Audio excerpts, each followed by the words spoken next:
ಬಂದಿರೋದು ನಶಾಮುಕ್ತ ಭಾರತ ಆಗಬೇಕು ಅಂತೇಳಿ. ನಾವು ಎಷ್ಟೆಷ್ಟು ದೂರ ಹೋಗಬೇಕು ಅಂತ ಅಷ್ಟೇ ಹತ್ರ ಆಗ್ತಾ ಇದ್ದೀವಿ. ಯಾವ್ದು ಬೇಡ ಬೇಡ ಅಂತಿದೀವೋ ಅದೇ ಬೇಕು ಬೇಕು ಅನ್ನುವಂಥ ಪ್ರಯತ್ನ ನಡೀತಾ ಇದೆ. ಇವತ್ತು ನೋಡಿ, ಇವತ್ತು ಮಾದಕ ವಸ್ತುಗಳ ಹಾವಳಿ ಎಲ್ಲ ಕಡೆ ಜಾಸ್ತಿ ಆಗ್ತದೆ. ಮಾದಕ ವ್ಯಸನಿಗಳ ಸಂಖ್ಯೆ ಯಾರು? ಚಿಕ್ಕ ಮಕ್ಕಳು, ಯುವಕರು ಜಾಸ್ತಿ ಆಗ್ತಾ ಇದ್ದಾರೆ. ಯಾಕೆ ಇವತ್ತು ಮಕ್ಕಳಲ್ಲೆಲ್ಲ ಇವತ್ತು ವ್ಯಸನ ಜಾಸ್ತಿ ಆಗ್ತಾ ಇದೆ? ಬಹಳ ಚಿಂತನೆ ಮಾಡಬೇಕಾಗಿರುವಂತಹ ವಿಚಾರ ಇವತ್ತು.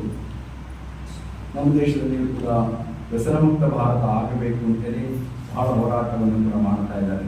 ಇವತ್ತು ವ್ಯಸನಗಳಿಗೆ ದಾಸರಾದಂಥ ಅವರು ಅದನ್ನು ಚಟ್ಟಕ್ಕೇರಿದ್ರು ಚಟ ಬಿಡ ಅನ್ನುವಂಥ ಒಂದು ಮಾತು ಬೇಕು. ಚಟ್ಟಕ್ಕೇರಿದ್ರು ಚಟ ಬಿಡ ಅಂತಂದರೆ ಸಾಯ್ತಾ ಇದ್ರಿಂದ ಚಟ ಬಿಡದೆ ಹೋಗ್ತಾನೆ ಅಂತೇಳಿ.